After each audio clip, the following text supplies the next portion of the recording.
Welcome to the Deep Leadership Podcast. Today I'm joined by Ken Falke. Ken spent 21 years in the U.S. Navy as a bomb disposal specialist. After retiring from the Navy, Ken became an entrepreneur.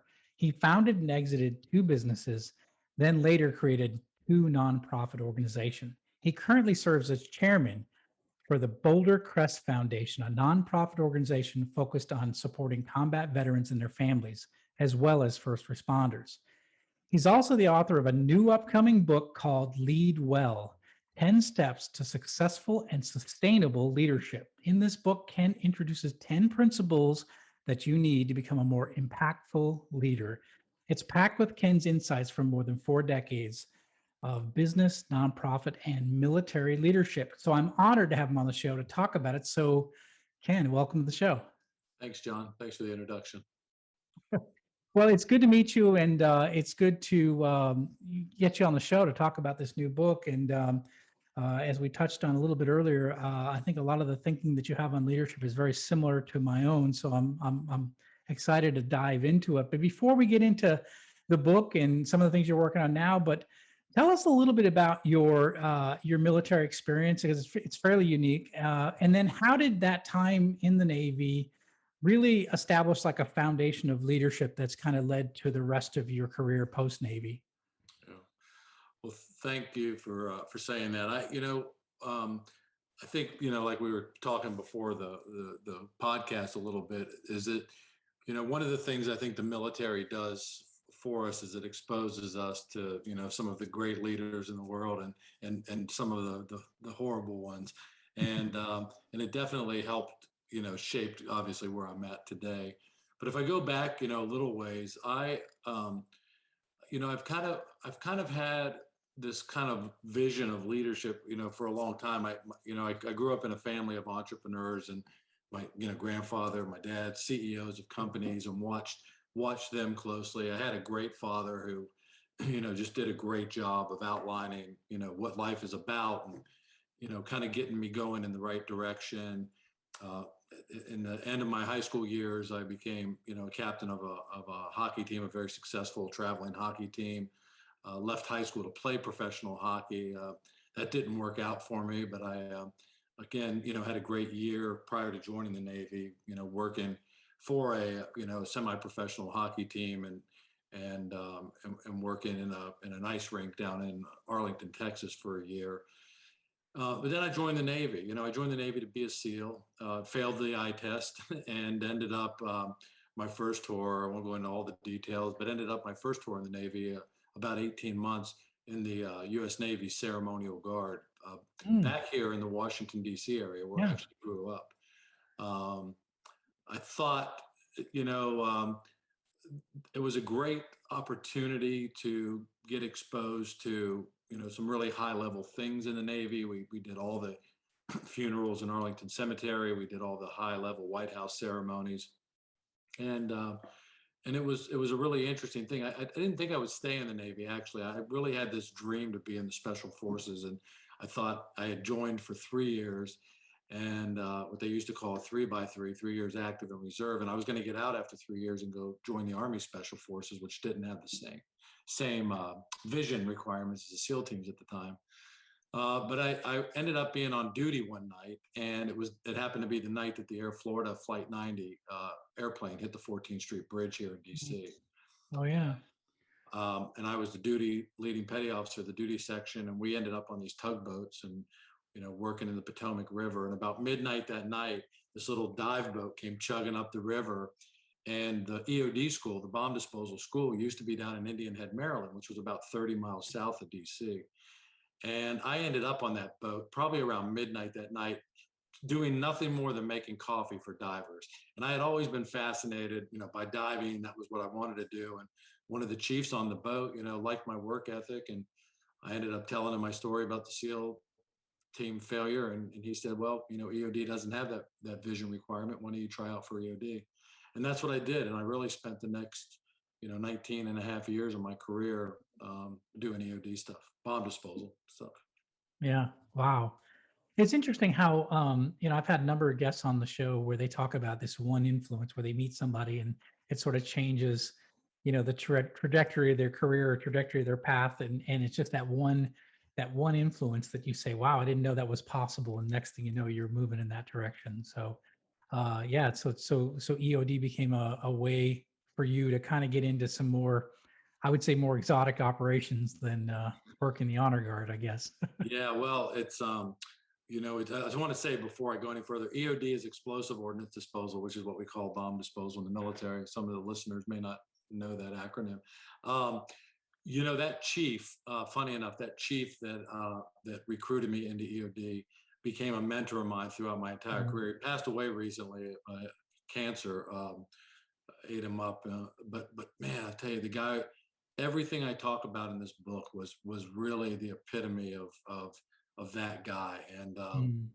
And you're right, he did. He changed my career path, changed my life, and really put me on a great course.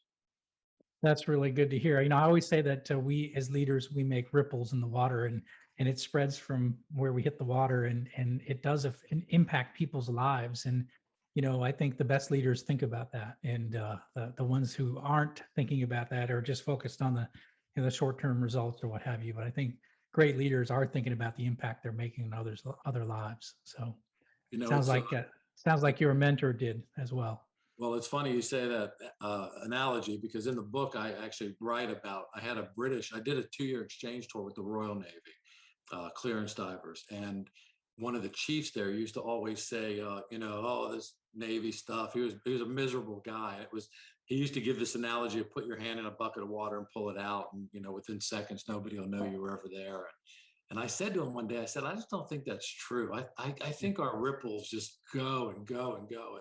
And the people that you impact really do remember you. I mean, at one point in my career, I was a master chief. My last tour of the Navy, I was at a headquarters unit out in San Diego. Every commanding officer of every EOD unit we had, East Coast and West Coast, were students of mine as young officers. Oh, wow. And Wow. I think I left a pretty positive, influence on them, and to this day many of them I'm still friends with, and that's the impact I think you can have that just lasts forever. Yeah, absolutely. I agree 100%. That's great. So you left the Navy, and a lot of people, a lot of guys I know get out of the military, and they the first thing they do is they join up with a big company, Yeah. and they get recruited, they go in, they make a lot of money, and they work for these big companies. You did not. You decided to start your own company. You decided to become an entrepreneur. I think we got a little bit of hint when you mentioned your dad and your grandfather were entrepreneurs. So why did you go down that path? I assume some of the family influence, but why didn't you decide on a big company? Why'd you start something up by yourself? Well, I had a couple offers from big companies, Boeing and SAIC, and they were both, very lucrative offers. But they were both in places I didn't want to live, Los Angeles and Albuquerque, New Mexico. And you know, I had, we talk about bad leaders for a minute. I had possibly the worst leader of my career was my last Commodore in the Navy. Hmm. And man, he was terrible. I just, and I think, a friend of mine had said, my goal was to stay in the Navy for 30 years.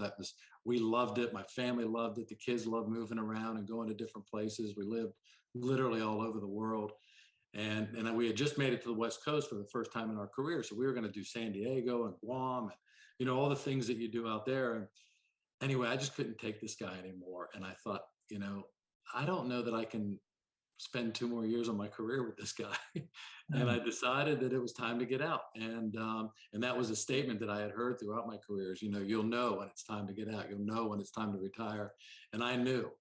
And I think what I knew, and I thank that bad leader, have thanked him many times, not personally, but to myself, for giving me that opportunity. Because what I really knew was I didn't want to work for anybody.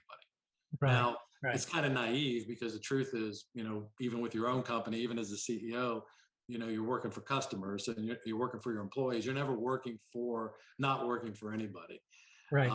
And that's really what really spearheaded it. I mean, my grandfather had passed, but my dad was a great mentor, as I mentioned, even in business, and sat down with him. He thought I was crazy. I didn't have any business training, but I had a profession that, at the time was my specialty at the time was weapons of mass destruction. And if you remember, around the 2000 timeframe, it was a big threat to the United States. And there were a lot of opportunities in the government contracting world. And I thought, well, why should I go to work for SAIC and give them, my experience? Why can't I just do it myself? And that's really why I did it. Yeah, it sounds great. Sounds like a good opportunity, and you were very successful with it. And congratulations. Thank But you. one of the things I noticed in looking at your career, it didn't take you too long before you started gravitating towards nonprofits and helping veterans and now first responders. What was that tug towards helping, people, especially with trauma or have gone through some difficult times? What kind of pulled you in that direction? Well, I was here in Washington D.C. We had retired from the Navy and moved back here to D.C. And when the first EOD guy lost his legs in Iraq, and Hmm. a really close friend of mine was a sergeant major, Army sergeant major over in Iraq at the time, and he knew I was in D.C. and he asked if I would go meet the family at the hospital. I get to the hospital and there was no family there. And it turns out in the first many years, probably 5 or 6 years, of all the wounded soldiers and sailors and airmen that were going to Walter Reed and Bethesda hospitals, that the government wasn't paying for their families to travel. So Oh, that young man, really left an impression on me. We had seen a couple of guys die in training accidents in my career, a couple of guys get severely injured in training accidents, but I had never seen that level of trauma. The both legs missing, and just really in bad shape. And my wife and I ended up paying for his mom. He had a mom. He had no siblings, and his father was out of the picture. But we ended up paying for his mom to come to the hospital. And as a veteran of the first Gulf War, I'm thinking, well, this will be over in 3 months. Hopefully, it'll be the first and yeah. the last EOD guy I see. We ended up doing that like 11 more times that year. Wow. And luckily, I was running this company. It was successful. We were making a lot of money, and we had the money to do it. But I didn't think that it was fair for me to do it myself. And I started reaching out to my friends in the EOD community and said, "Why don't we start a nonprofit and we'll, raise money from all over this community?" And we did. And the EOD community is really small in the Navy, in the military in general. Every service has, bomb disposal personnel. And the next thing we knew, we had 5K runs going on in Iraq and Afghanistan helping us raise money. And we were raising a couple $1 million a year. And that's what we needed to take care of these families. And really, that's what tugged me. But now it was taking care of those. It was after I sold and left my first company that my wife and I started bringing their families out to our home here in Bluemont, Virginia. We're about an hour west of DC. And we had guests in our house almost every weekend, barbecues, dinners, those types of things. And one thing led to another. We just decided that we could do more and we needed to do more. And we ended up donating 37 acres of our farm, and we built the nation's Wow. first privately funded and privately run wellness center for combat veterans and their families. And that's what I'm doing today. That's all I'm doing today is I'm the chairman of the board of that organization. Oh, that's fantastic. And I've been on the website and it looks like you do amazing work. And, I'm thankful that there's folks like you that can do things like that because, sometimes we wonder, what can we do? Some of us are like, what can we do to help these people that have gone through so much? And that you're actually doing something and making a difference in their lives. And certainly I appreciate, as a veterans, I certainly appreciate what you're doing. So that's good. It's powerful. And again, I think a lot of, your success in your first, venture allowed for you to do some of this stuff and open up a world to this. So, it's almost this idea of put your own mask on first, and then you can help others. And you've done that in your career. It seems after you left the military. So that's really a powerful example of what you can do with success, is you can help others. And I think that's part of your book, which we're going to talk about here in a little bit. So, talking about the book, you have a new book out, and it's called Lead Well, 10 Steps to Successful and Sustainable Leadership. First of all, I love the name because I close this podcast every night with Lead Well. So those two words, so they mean a lot to me. And I love the name of the book, and I love what you're talking about here. So this is not your first book. In 2018, you wrote a book about struggle and trauma called Struggle Well. Now that was, you were tackling the trauma in that case and struggles. Now you're tackling leadership. So why did you decide to talk about leadership at this time? Well, it's interesting. I feel blessed in the sense that I kind of grew up in this really good family of great leaders and people that, took care of people, and then had a great military career. I've had this nonprofit career. And I think, looking around the world and around what's going on in the nation, it just doesn't seem like leadership is something that's important anymore. It's like Mhm. everybody's striving to kind of climb over each other's backs, and we're not defining the things that I think need to be defined. But there's thousands of books on leadership, and I ask myself the same thing. But I got to tell you that the truth is, I've got 4 grandchildren now, and I'm almost 60 years old. Hopefully got a little more time left on the earth, but I wrote the book for them. I mean, because I really I hope a lot of people read it. I hope it helps people, leaders that are currently leading organizations, and people that want to lead organizations. But what I really hope is that my grandkids will understand, my character, my reputation, and my dad said to me right before he died, he said, Ken, you only leave 2 things behind on this earth when you die. And he said, it's your children and your reputation. And I think your reputation is built by your character.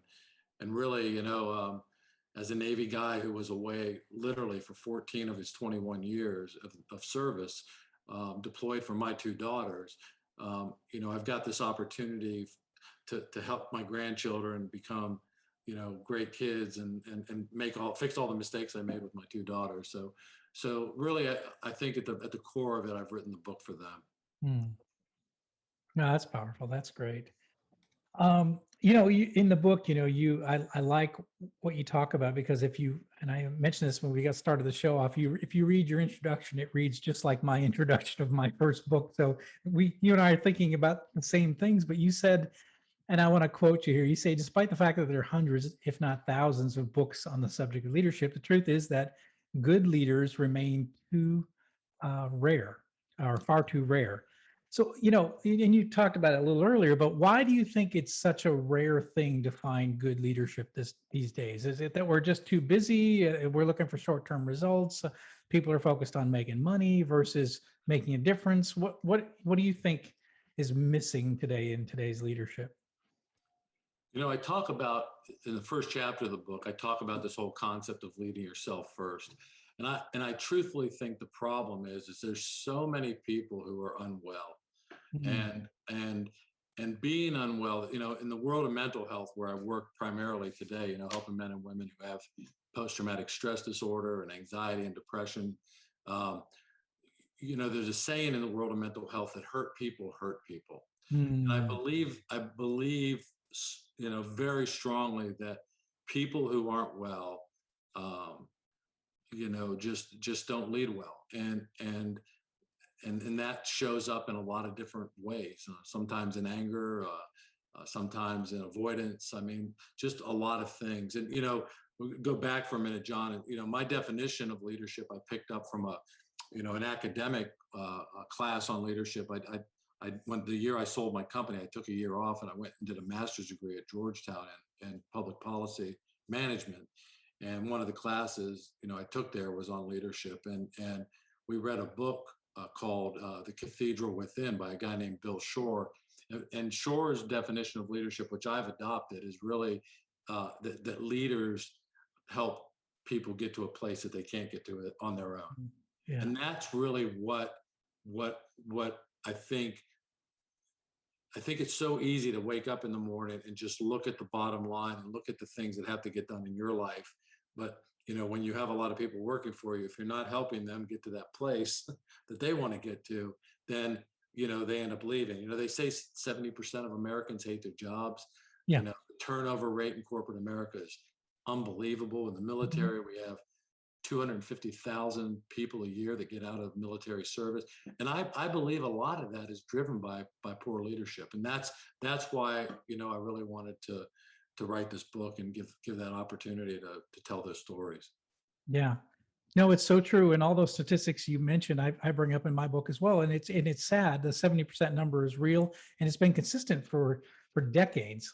And the amount of people that really don't like their jobs, and it's really sad. So we've written, as you say, thousands of books on leadership, yet we haven't really moved the needle as much. And so my hope through my writing, and it sounds like what you're doing as well, is that it makes a difference, and that's why I have this podcast to try to make a difference for the leaders that are listening in, that are entrepreneurs, they're department heads, they're leaders in their organization, and try to, give them ideas. And, listening to people like you who've been doing it for 4 decades, and you have that experience. So I'm thankful that there's folks like you that are writing these books that people can learn. Because I know when I was a young leader, I didn't know much, and it took a while to some of the stuff was through a lot of mistakes. A lot of my experience was through making dumb mistakes as a young age, as a young leader. And so having books like this really do help, just to see how it's done, and the wisdom of experience, right? You can't shortcut experience. And so these books really do help shortcut some of that, to be able to understand that leadership. Yeah, learn from people that have been leadership for a long time. So you mentioned lead yourself first, and that's something that I talk about all the time, and that is, um, if as a leader, you have the burden of command on you at all times. And I always say that you have to be, physically, spiritually, mentally, emotionally strong to be able to handle all the storms that are come your way as a leader. Is that how you define lead yourself first, or how do you define lead yourself first? Well, we highlight this whole concept of lead yourself first, but we really get into detail of it in our book Struggle Well. But our wellness model is based on four things: mind, body, spirituality, and financial wellness.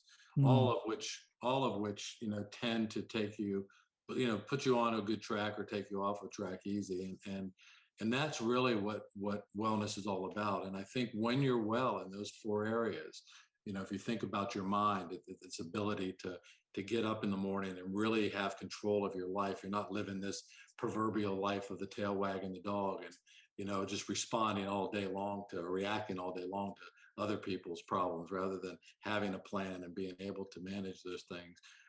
Fitness. I mean, I can't tell you how many guys, both in and out of the Navy, that end up getting senior, that just start getting, gaining a lot of weight. Part of that story is in my book. I did as a CEO. I mean, it's, you're eating lunches every day with eh, people, yeah. and the time to work out, you're trying to manage this business, and, you start to get unwell physically, and those physical ailments, I mean, they take you down, very hard. Mm, Uh, Spiritually, in a non-religious sense, I talk about spirituality in your relationships to others, your service to others, and your character. And if those three things are faulty, then it's just difficult. And then financially, if you're, even as the CEO, if you're spending all your money, trying to show people that you're the CEO, you can be in a lot of trouble. And I've seen it. I've seen some very successful small businesses get taken down by pure greed, mm, a lack of willingness to share the success, and to save for a rainy day. yep. No, I agree. Yeah, you see it all the time. And yeah, I'm a CEO of my startup company. We were 6 years old, and I drive a pickup truck. So Right. I'm not trying to impress anybody. I'm just trying to get to work. Yeah. so So one of the you've got these 10 principles in the book, which I love, and they're easy to and I love how the chapters are laid out. It's easy to it really flows really well. One of the things you talk about in your principles is, and I want to talk about is, you say to create and clearly communicate your vision. Now this seems really basic, right? But I can't tell you. I spent 22 years in corporate America, and this was a major failing in most leaders, is they didn't a, have a vision, and B, if they did, they didn't clearly communicate it on a regular basis. So if we had a vision, it was in some dusty binder or on some cheap Walmart frame in the lobby that nobody even looked at and cared about. So why is this idea of create, and not only create, but to clearly communicate that vision on a regular basis, so important for leadership? Well, I think, I always give the analogy of kind of, your GPS in your car. You want to go somewhere that you don't really know where it's at. You punch in these numbers and follow this kind of map to get there. And I think that, people want to know where they're going. When you Mm. start to think about the fact that people don't like their jobs, and by the way, I don't think that's true. I think what people don't like are the people that they work with. I think you can have a fairly miserable job. You see it all the time. Used to watch, Mike Rowe's Dirty Jobs. Dirty jobs. Yeah. It doesn't Yeah. matter what the job was, but you're working with great people. You'll do anything and disarm bombs for God's sakes. I mean, it's you really do just about anything. Go underwater in a submarine for 6 months. I mean, Right. Right. all these things are with the right leadership you can accomplish. But people want to know where they're going, and I don't think it's any simpler than that. And you can't just say it once. It's got to be repeated. And as you know, in a 6 year startup, things change too, right? Yeah.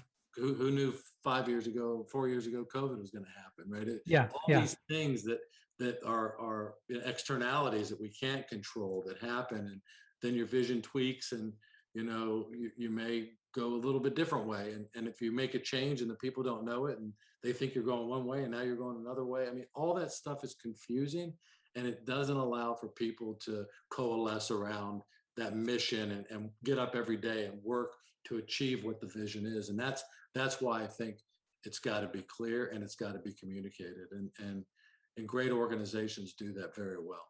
Yeah, absolutely. And it's consistent. You consistently communicate it. And I also like to say, if you can, get it down to 4 words that you can repeat on a regular basis, that people can, when someone says, "What's your vision?" they can spit out the 4 words because it makes sense and it's been communicated enough where, that is what we're here to do. And the more concise, the better. So, because I think sometimes, well, at least in big companies I worked with, there was, paragraph after paragraph as to what the vision and mission was, but nobody could tell you what it is. Right. Yeah.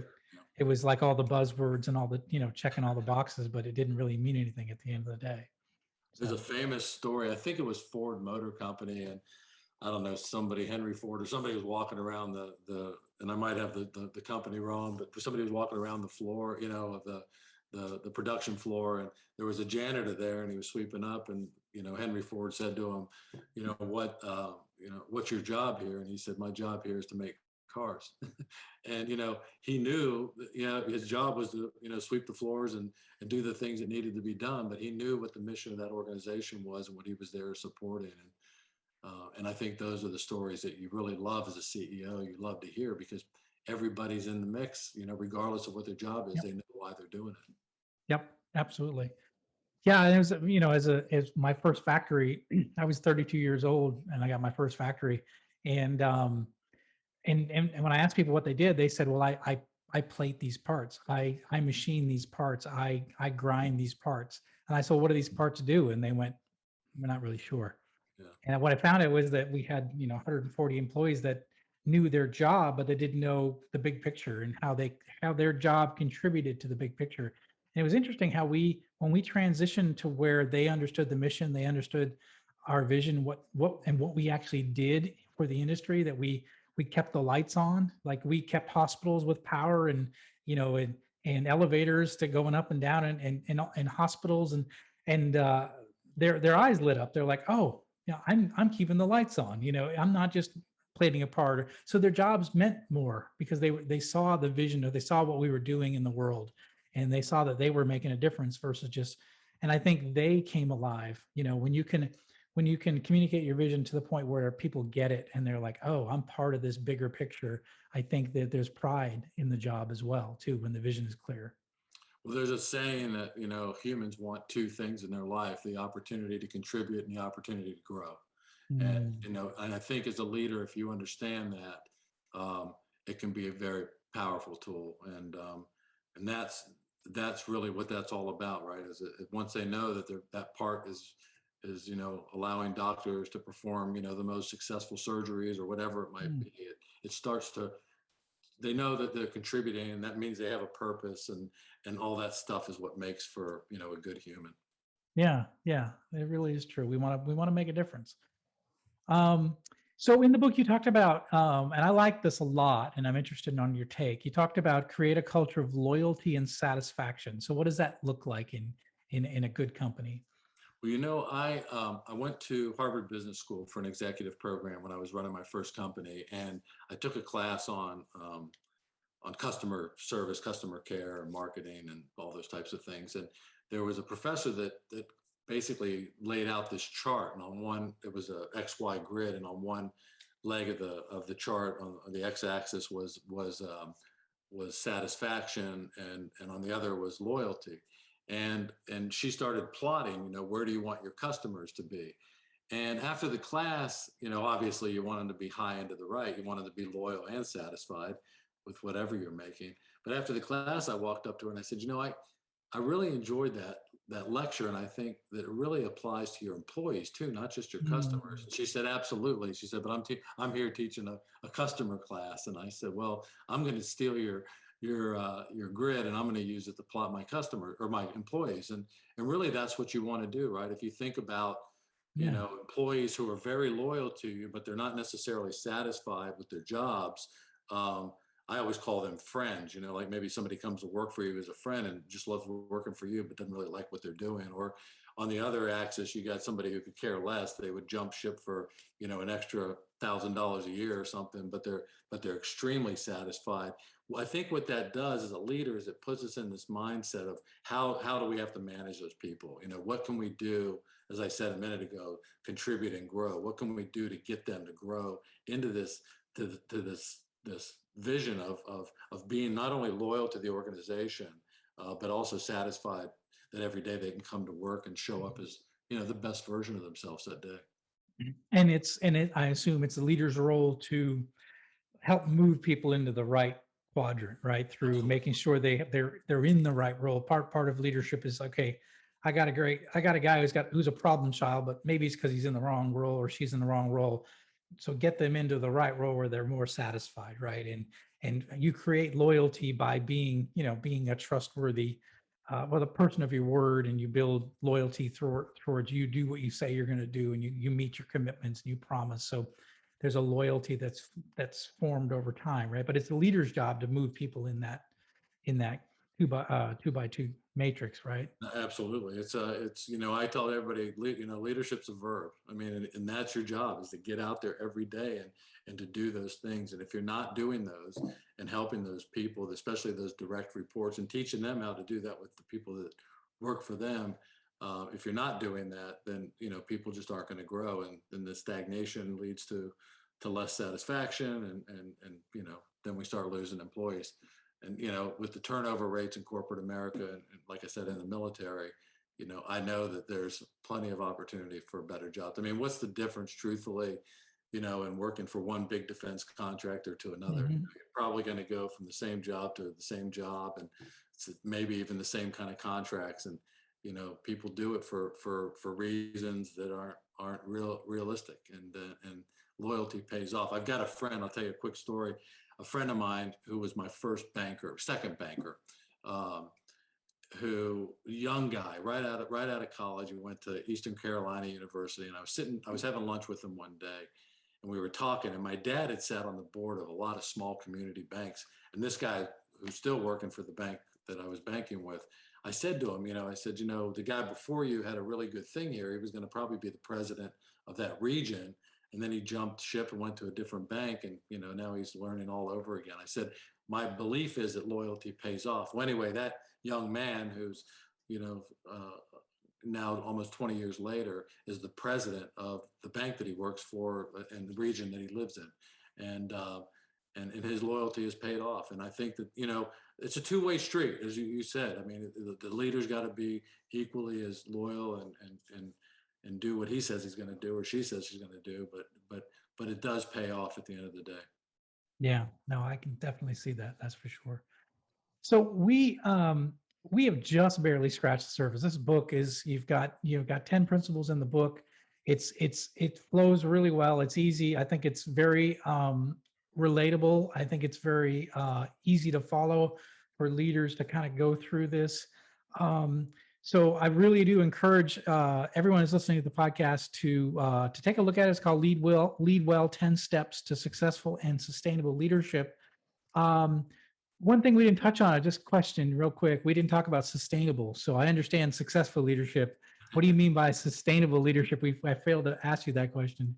Well, every day you pick up an article on leadership. I read one today on LinkedIn, and there's always a new way of Yeah, of, yeah, of doing, or the people today need to be led differently than they were before. It's like, and I mean, for lack of a better word, I think it's bullshit. I mean, I think that there are these principles that will sustain time, and that's really what I wanted to show here was that there are, if you can get certain things right. This book isn't this. It's a small book. It's 110 pages or so. It's my goal was to try to make it simply accessible, simply as I could and accessible as I could. Um, and that's really what I hoped, is that people would see that these principles, regardless of the generation you're leading. I mean, I lead this organization I lead today is small. It's 37 employees, and half of them are millennials, and they want the same things. They want to yeah. contribute and they want to grow. And I think that if you follow these 10 principles, that it is sustainable, and it'll outlast any newfangled leadership traits that hit the internet tomorrow. I love it. I love it. It's timeless. I love that. So what's something we hadn't talked about that you might want to share with our listeners before we wrap this up? I think we've touched on a lot. I think it's take a look at the book, read the 10 steps. We'll probably start advertising this more and more as time goes on. I just hope that people can take care of themselves, because I think if you can get to a place where you're well, I don't think anything can stop you. And that's really what I hope for people that are listening, is that you take these ideas and these concepts, start with yourself, and I think the better character, the more ethical character we can get in a leadership roles, the better off the people in this nation will be. This nation's in a funk right now, and Big and time. and we need great leadership from the top all the way down, and those are the important things that I think will sustain time. No, I agree. I agree. That's great. So how can people find out more about you and this new book? Well, I'm pretty accessible. I'm on all social media channels and happy to respond to anything. I our website is Ken at Boulder Crest, or my email is Ken at bouldercrest.org. My website is bouldercrest.org, and then we also have a website called strugglewell.com, which is where Lead Well will rest as well. So plenty of opportunity to get hold of me, and happy to answer any questions and have debates or whatever it is about this. I've lived 40 years of good leaders and bad leaders, and I've studied academically. I mean, every I've got 5 books sitting on my desk right now. 2 of them are based on leadership. So I'm always trying to learn and to be a better version of myself, and I think that's what life's all about, is trying to gain as much wisdom and be the best version of yourself you can be. Excellent. I love it. Well, thank you, Ken, for coming on the show and sharing your experiences, your insight in this new book. I'm excited about it. Thanks, John. I appreciate the opportunity to talk tonight.